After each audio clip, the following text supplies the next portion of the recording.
Hello, my name is Dr. Bertrina Olivia West Amati, and you are watching Dr.O After Dark.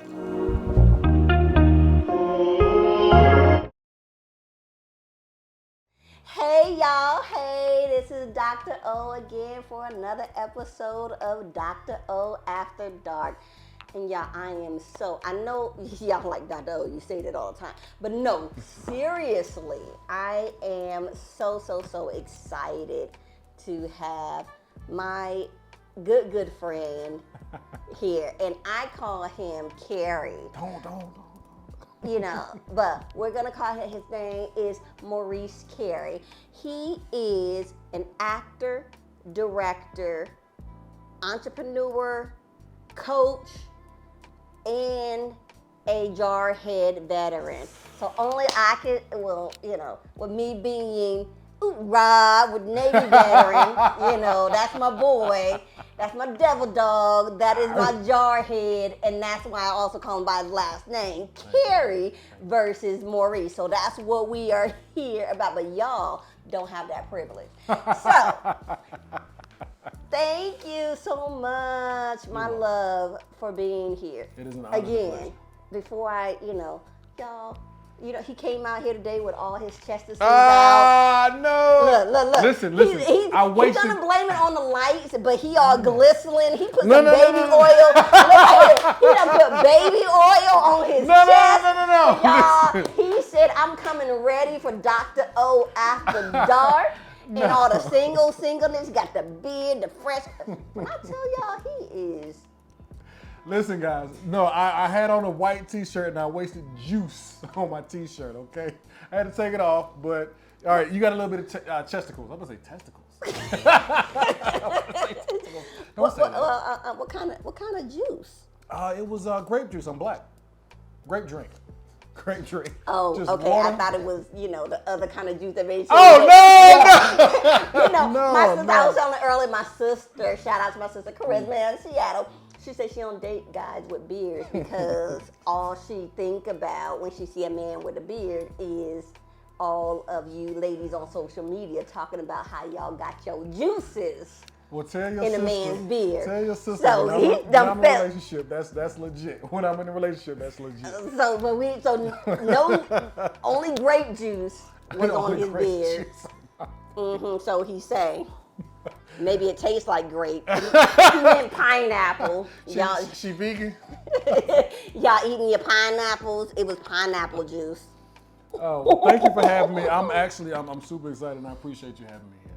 It's good to be here. Thank you. Well, thank you so much. So tell everybody a little bit about yourself, what you got going on, I'm sure a lot of you guys may already recognize his face.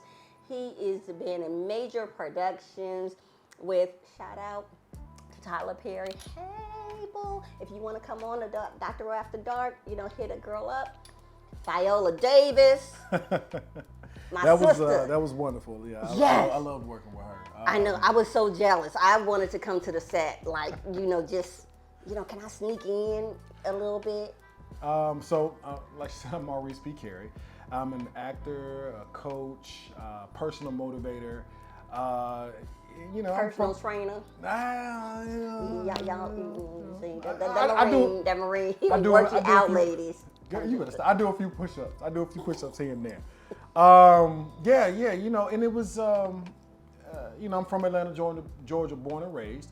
Full-time single father, so I got my little girl at home right now. I've been raising her for 13 years by myself. Yeah. She's 14. Beautiful little, sweet, amazing. We need to get her on Dr. O. Yeah, absolutely. She would love to. Because the thing is, because I raised her, so she's a lot like me, so all her sarcasm and humor comes from me. Just like that, yeah. She's funny. She's worse. She's worse than me.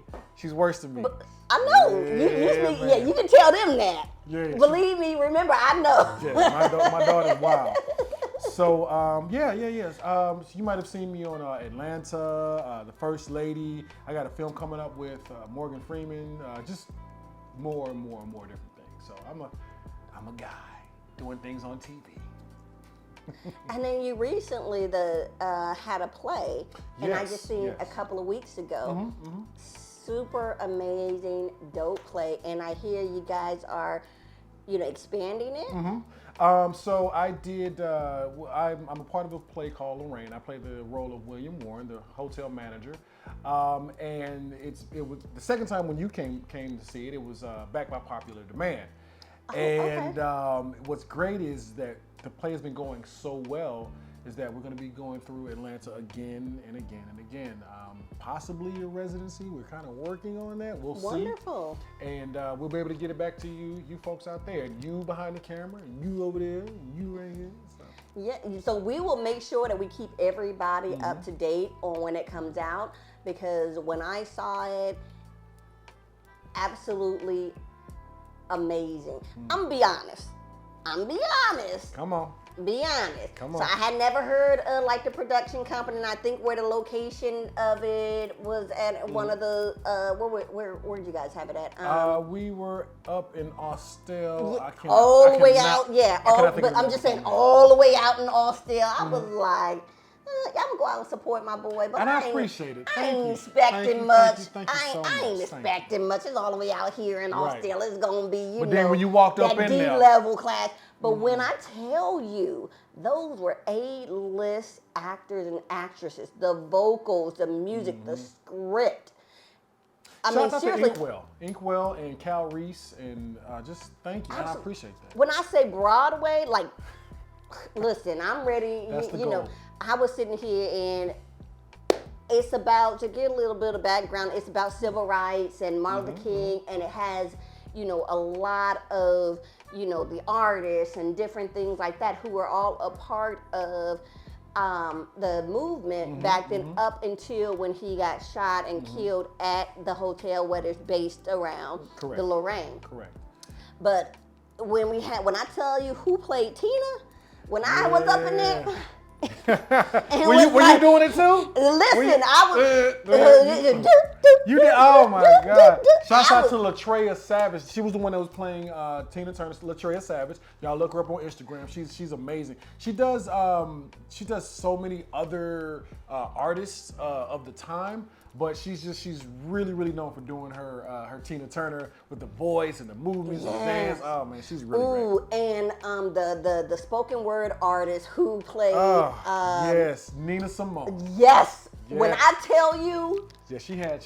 When I tell you, I thought that was Nina Simone. If Nina Simone was not dead and in her grave, God bless you. That woman, when I tell you. Not only just the vocals, but the spirit. Yeah. Oh, and she has such power and passion in her voice. And I'm standing behind the stage. I'm trying to be cool because I got to go on right after that. But I'm back there going, yeah. I'm gonna turn it up. I'm like, don't turn up because you got to be cool. Don't turn up, but you can't help it because she was just so powerful. So much energy. She was. It was. Sam Cooke. So Sam Cooke, Murray Duffy.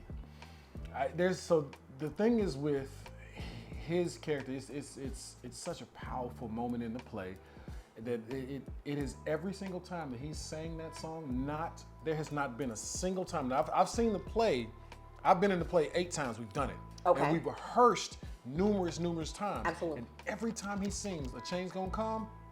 The tears every come. time. When you see me on stage, and because I come in right after him, and I'm over here like this, crying. Yeah. It's real. It's real, yeah. Because I don't know what it is. It's the way he sings it. Y'all got to check out Murray Duffy. It's the way he sings that song every time. It's amazing. And I ain't no crying ass dude. I used to shoot people for a living. As a Marine, not as as a Marine. As a Marine, not as a gangster. I didn't feel like I needed to say that. I thought that was obvious. I thought that was clear. As a jarhead to kill. Iraq war veteran. So I'll tell you, the first time that I had an experience with the Marine, first studio station. Yeah, be clear. What kind of experience? Yeah. We go hard in the paint, goddamn. And it was those experiences too. Hey now. Oh, that's good wine. Oh, that's good wine. What? But we're not talking about that. We're not talking Right, about that. right, I mean, at my first duty station, so. Booty? Duty. How much of this wine Nothing. have you had You better drink? stay out my glass. Stay out of grown folk business. No. Duty station. I mean, you are. We ain't talking about the booty station. She does squats. Go ahead. What were you saying? Lots and lots and lots of squats. So, I was my first duty station in Pensacola, Florida, NAS Pensacola, shout out, hey, ooh-ah. And I got sent to the brig. Brig is the jail. Listen, wasn't my fault. That's a whole nother episode. Y'all make sure y'all read my book on trauma and all of that kind of stuff. Military sexual trauma, all that. We will bring it all up. But for those who don't know, the brig is jail. It is jail. She just said she went to jail. To military jail. She got a record. I was locked up. They let your ass out though, didn't But they? they did. They did. Okay. They did. Okay. So we march in. We had to do PT, so physical training for those who don't know. And so Pensacola, Florida. Florida. We're by. It's still the base is on the water, and so it has so many stories from that. Sure. Whew. Humvees coming out of the water in the middle of the night while I'm. No. No, it's not. It's not though. That story. So I was trying to have a romantic night with the guy I was dating at that time. And I found this secluded spot on the base, on the beach. Went out there, I think it was for his birthday, and had a blanket out, had candles, put it in the sand, had chocolate and strawberries, a little bit of music. Now this is back in the 9899, so I was doing it. We out there. And we just got to the place where we are bucket naked. Oh, bucket. Bucket naked. And next thing I know, I see this Humvee coming, like these lights coming out of the water. Uh-oh. Oh, and were they pointed at you? Oh, man. From on base, we got us so quick, gathered our stuff, running through halfway naked in the excluded part of the beach. We didn't get caught, but it was. You better than me. I'd have stood right there and said, "You want some of this? Nah. You want a piece of me? Nah. That was my early days. You want a piece of me?" The next day, I went into when I went into the office and everything. I had chamomile oil all over. Sand fleas. Them damn. Thank you. When I tell people now about sand fleas, they like, what? Sand fleas. Them sand fleas had me eaten up. Live. But getting back to the Marine, my first experience with the Marine. We marching, doing PT. We all in a line. This fool leaves out of the line and runs into the middle of the ocean to kill himself. And he's like, kill. That was my first. Yeah, and then they had to go in and get him out. They had to go get him, man. Yeah, but the tide was carrying him away, and we sitting there looking like. Did they figure out why that was? He's probably married. I don't know, but he probably was dealing with you, crazy man. No, and that's not even a joke. Like military and just when you're married young in the military, especially if you're a war veteran, it becomes especially stressful. It becomes especially stressful, and I say this because, for one, we go to war, and I say this because I was married. You were married. I was married when I went to Iraq. Okay. And so. How long were you married for when you went to Iraq? Man, we got married May. So I probably less than a year, probably 6. Wow. 7 So you guys months. were still newlywed. Now, Still is this was she also in the military or met in the military or like high school? She was a military brat. She was a military brat. Okay. So basically, I met her when I went to school in Maryland, and then I went to Japan for a year, flew back, got married. Okinawa? Iwakuni. Iwakuni. Okay. Iwakuni. And then I flew back, and we moved to California together as a married couple. And so I ended up going to Iraq, and while I was in Iraq, she got pregnant from whatever. You know. By you? No, not while I was in Iraq. My dick is not that long. Ooh, cut that. Cut that shit out. Cut that. No, we're keeping that. No, we're not. Because we heard that he said he got, you know. That's not what I said. He said it's not that long, ladies. I I mean, he is single and good. I mean, we know we couldn't have all of this in a nice package. Right. Right. It can't be perfect, right? It's got to be something. Why are you single? We know what it is. Right. It's got to be something. Like my homegirl used to say, "Tickle me, Elmo." But no. So while I was in, we're talking about being traumatized. Traumatized. We're talking about being traumatized. See, that will. So that's why we did. That's why all of my female patients are in therapy. Right. Over. Girl, let me tell you, he's perfect, but it's a pinky. Except, oh. But no. Okay, so while I was when I was in Iraq, I was fighting at war. She found another Marine and got pregnant by that Marine, and you know, so I feel like I handled it pretty well, but that happened to other Marines as well, and those particular military guys, they wanted to take themselves out because the thing is, you're dealing with bombs, blood, and bullets. Mm-hmm. Then you want to come back. And then you come back to I'm coming back to love and happiness and joy, and I'm gonna get me some, you know. Real talk. And she like out here, and it's like, yo, whoa. I've been gone for like 12 months. That's not how this works. Oh, no.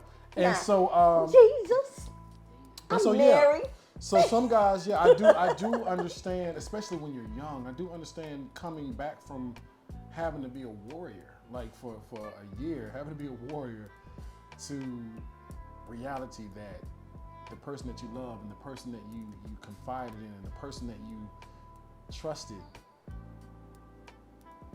Yeah.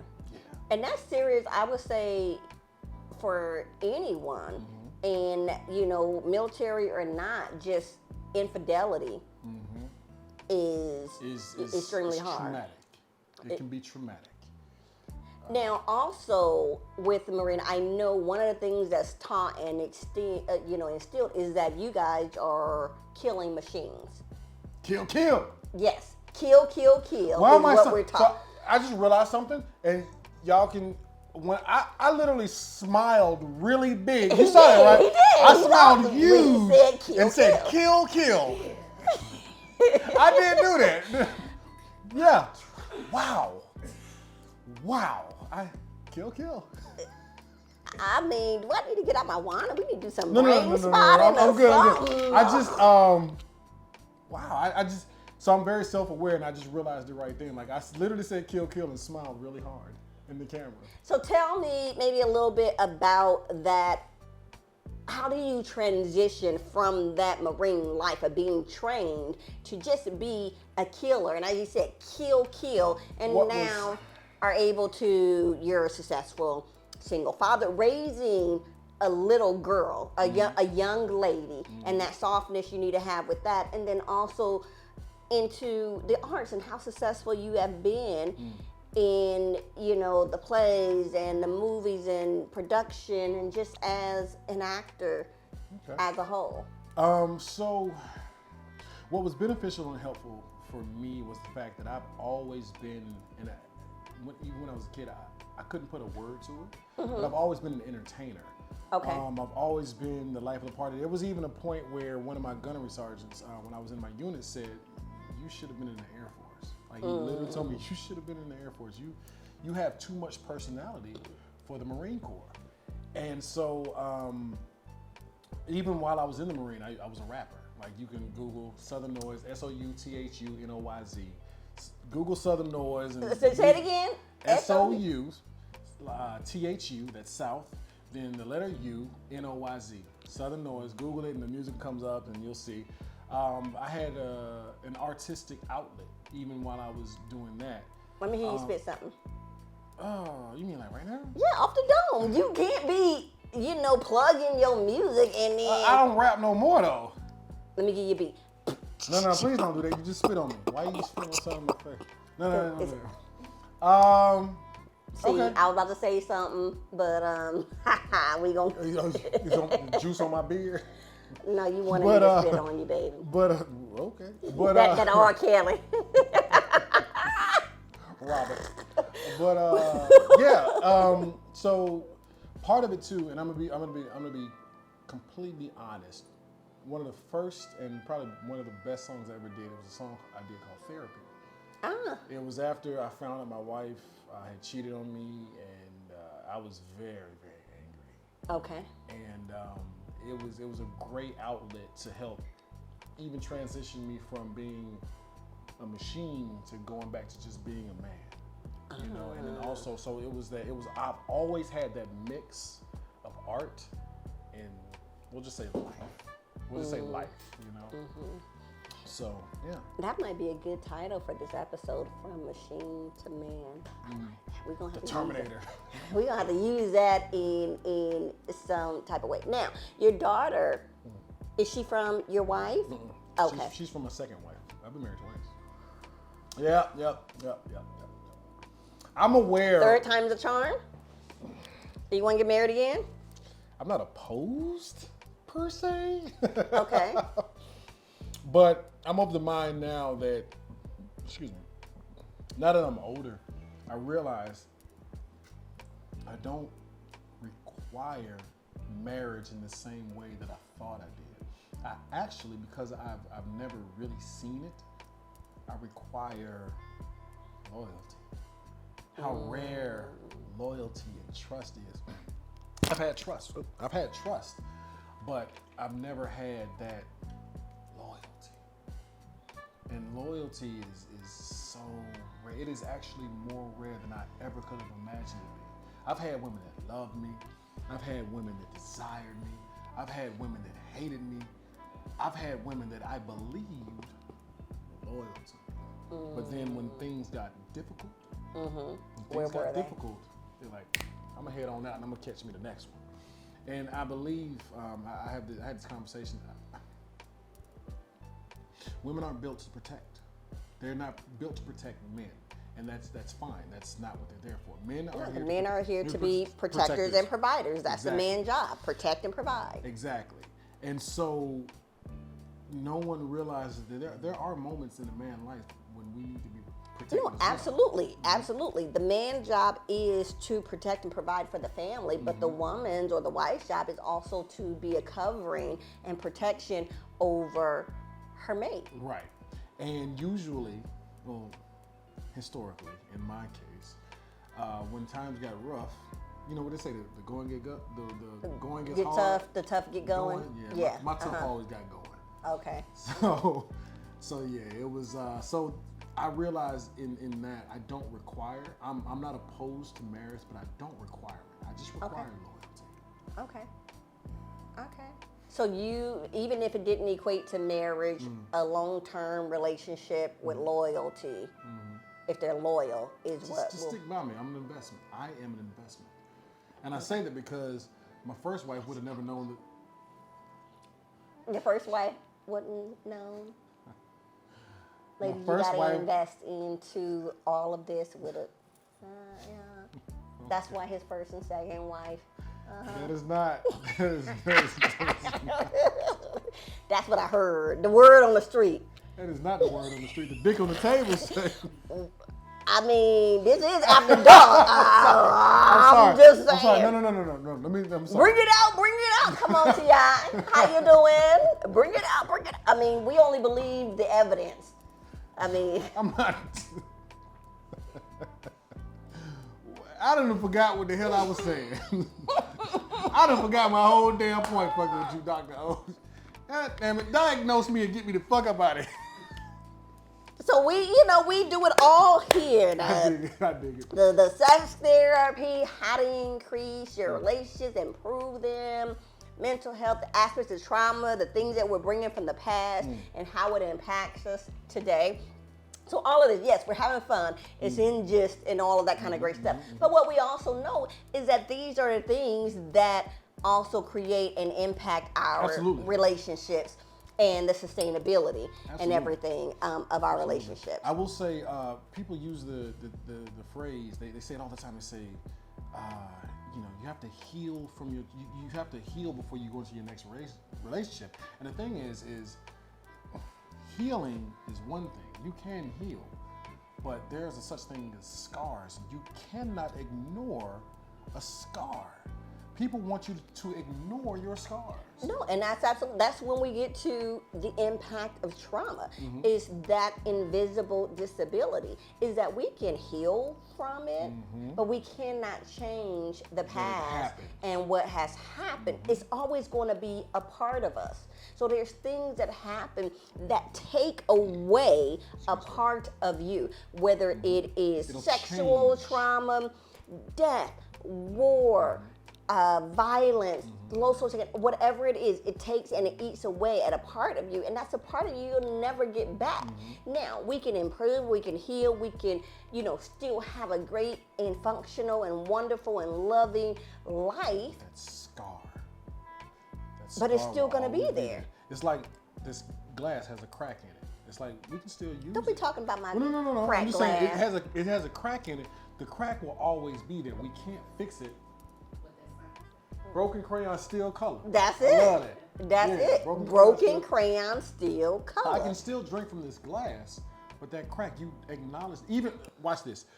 Originally when you earlier when you poured it, I noticed there was a crack in it, so I turned it this way. Me acknowledging that it's there and adjusting to the fact that it's there, because I don't know if it'll drip. I don't know if a part of that trauma will drip out. You know what I'm saying? So I turned it this way. And leak onto you. There you go. Which we're not gonna do. We don't want to leak on me, or do we? It's been a minute. It's been a while. I've been focusing on my career and just kind of. All right. I'm gonna have some water now. Come on, pour me a glass of agua, some H2O over here, because I'm saying way too much. Pour me a little bit, because obviously. I don't think we find it out. So, been a while. Where can those who want to follow you, find out, watch some of your movies, list some of them that you may have, where we can find them at, if they're on in theaters, Tubi, Netflix? So right now, I'm actually being memed really hard. I did a film a couple years ago called Urge, and in that film, it was about a man. It's actually based on a true story about a man who had an addiction to porn, and he was married. And were you the man that had the addiction? Well, in the film. In the film. Yeah, but you were the I man didn't write the book. But you played the man. I played the you man, played the right. main character Right, that had an addiction to porn. So there's a scene And you where said it's been a while. So there's a scene where I had to basically masturbate on camera. So they've been memeing the shit. They just showed the gesture, or they actually showed just the gesture. Just the pinky. I mean, you swear you can't even get a whole. Y'all ladies ever had anybody where you can't even fit your whole hand around it? You ever had those where you put it in your mouth and you gag, and you like, oh, I got the gag reflex, and then you get those who it's like, I got anything. I'm swishing this around like mouthwash. Fellas. Little Chucky. You got the little Chucky pee-pee. Fellas. And don't let that fool you, because not all us them Africans and black men got them. I done tell you. No. But I was married, so you know. The cameraman, the man behind the camera, it's a cameraman, guys. So he and I right here, right now, like, oh, the fuck is going on? So you and my director both are like a part of the eeny, meeny, teeny, weeny,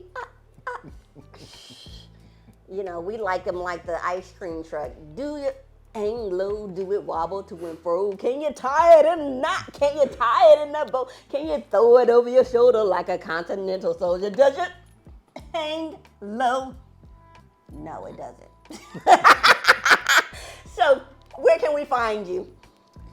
Y'all can find me at a penis transplant clinic because you on some bullshit. That's where you can find me because you on some bullshit right now with the transplant. No, Throwing it over his shoulder. He said he can throw it over his shoulder like a continent, like a Marine. Not like an Army soldier. I can throw it over my shoulder like a Marine. 2, 3, 4. You can find me on all social media at Maurice P. Carey. That's MauricePKerry. On all social media, Google me, IG. And also, like I said, I coach and I teach acting. And I teach people how to become an actor and how not to get scammed out here. So hit me up. And that's a whole, It is a we're thing. gonna tie it in. That's a whole nother story, And I hate especially it. being out here in Atlanta. And I hate There's it. so many places that are scammy, models. I mean, I used to do a little bit of acting back in the day. I don't got that much dedication to it now, unless you want to be my, Your agent? You got some, scripts or I something. see what I can do. So when I first started acting in 2006, I got scammed. I was in San Diego and I got scammed, but obviously I didn't know. I went in on my own, and I'm trying to make sure that people do not get harmed. I have a protective spirit. I was a Marine, I was a security guard, I was an EMT, I was a firefighter. I'm a full-time father, so I'm a protector just by nature. And I don't. Y'all need to be saved. That Marine firefighter. And I do push-ups. Y'all see all that baby oil? That's not baby oil. That's hotness in here. These goddamn lights. I got the fan on. That's baby oil. She got one little ass fan on. Them motherfuckers like this big. What the fuck I'm gonna do with that fan? Fuck that fan. So That's about as much as somebody going. Y'all, we gonna be here all night, kikiing as you can see, and rehearsing lines. Now, I would tell y'all, stay away from them low budget. I was watching something last night, and I was like, it was good. The storyline was good, but I was like, this is ridiculous. What's the name of it? Do you know? It It might be somebody I know. made it to Netflix. Now I will say this. Low budget is not necessarily bad. But Oh no, but it was surprisingly, it had a lot of celebrities, known celebrities. The Family Business. Oh, I know. Yeah, that's It had a lot of. Perry. Is it Tyler Perry? That is a Tyler Perry film. I'm not surprised. I'm good friends with a few people in that movie. Shouts out to Breely Evans. I didn't say it, she did. So yeah. Damn it, Dr. O. You said it was a great movie. Is what the fuck you just said. I did. Shout out to Tyler Perry. Tyler Perry. Call me. All your movies are wonderful. We love them all. Yeah. Come on here. Yeah. Anyway, but it wasn't low budget. It was all the actors and everything like that was great. Absolutely amazing. The pal guy, I forget his name. What's his pal? He lives up the street here. I see him at the bank, at my Chase Bank. I'll say, you gotta introduce me there. But anyway, I want to thank you for having me, Matt. Well, thank you so much. Cheers with the water. Cheers with the water, because we needed it. Because he needed it.